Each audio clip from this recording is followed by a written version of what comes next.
இன்னைக்கு இந்த வீடியோல ரொம்பவே சுவாரஸ்யமான 5 ஃபேக்ட்ஸ் தான் நான் உங்ககிட்ட சொல்ல போறேன். பட் அதை பாக்குறதுக்கு முன்னாடி இந்த வீடியோக்கு கீழே ஒரு லைக் தட்டி விட்டுருங்க. அப்படியே நம்மளோட சேனலையும் சப்ஸ்கிரைப் பண்ணுங்க. இப்ப வாங்க பார்க்க ஆரம்பிக்கலாம். நம்பர் 1, பிரான்சோட தலைநகரமான பாரிஸ்ல 1889வது வருஷம் ஈஃபில் டவர் கட்டப்பட்டுச்சு. இந்த ஈஃபில் டவர் கட்டப்பட்டதுல இருந்து இன்னைக்கு வரைக்கும் மொத்தமா 20 முறை புதுப்பிக்கப்பட்டிருக்கு. அதுல பாத்தீங்கன்னா 2024வது வருஷத்துல பிரான்சோட தலைநகரமான பாரிஸ்ல ஜூலை 26ஆம் தேதியில இருந்து ஆகஸ்ட் 11ஆம் தேதி வரைக்கும் ஒலிம்பிக்ஸ் நடத்தப்பட்டுச்சு.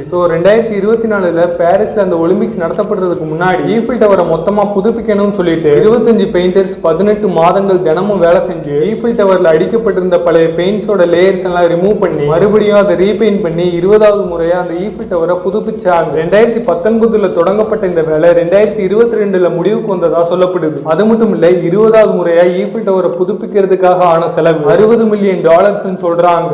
நம்பர் 2, அமெரிக்காவில் பிரைட் லைன் வெஸ்ட் அப்படின்னு சொல்லப்படுற ஒரு ஹை ஸ்பீட் ட்ரெயின் ப்ராஜெக்டை செயல்படுத்த போறதாகவும் அதுக்கான கட்டுமான பணிகள் நடந்துட்டு இருக்கிறதாகவும் சொல்றாங்க. யூஎஸோட நெவாடா ஸ்டேட்ல இருக்கிற லாஸ் வேகாஸ் சிட்டில இருந்து கலிபோர்னியா மாகாணத்துல இருக்கிற ரான்சோ குக்கமோங்கா சிட்டி வரைக்கும், அதாவது மொத்தமா 218 மைல்ஸ் வரைக்கும் இந்த ஹை ஸ்பீட் ட்ரெயின் டிராவல் பண்ண போகுது அப்படின்னு, இந்த ட்ரெயினோட வேகம் சுமார் 220 மைல்ஸ் பெர் ஹவர் வரைக்கும் இருக்கும் அப்படின்னும், இந்த 218 மைல்ஸ் தூரத்தை வெறும் 2 மணி நேரத்துல ரீச் பண்ணும் அப்படின்னு சொல்லப்படுது. அமெரிக்காவோட பிரைட் லைன் வெஸ்ட் அப்படின்னு அழைக்கப்படுற இந்த ஹை ஸ்பீட் ட்ரெயின் ப்ராஜெக்ட் 2028ஓட முடிவுக்குள்ள செயல்பாட்டுக்கு வரும் அப்படின்னு சொல்றாங்க.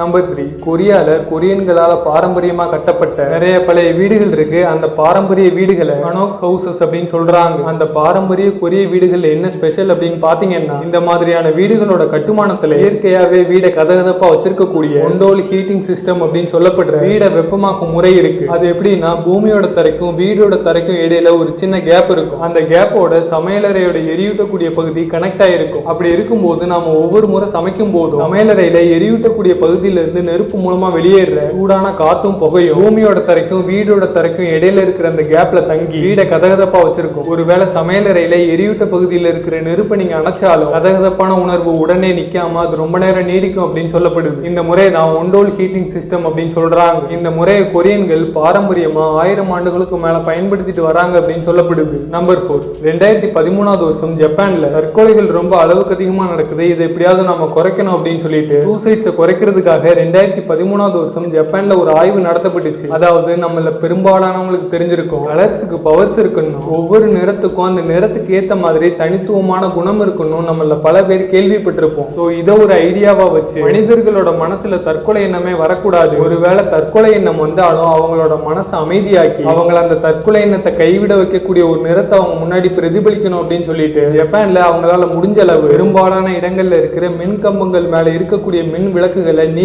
நிறமா மாத்தினாங்க. இந்த சாதாரண யோசனையும் சின்ன மாற்றமும் ஜப்பான்ல நடந்துட்டு இருந்த சூசைட்ஸ் 84% வரைக்கும் குறைச்சதா சொல்றாங்க.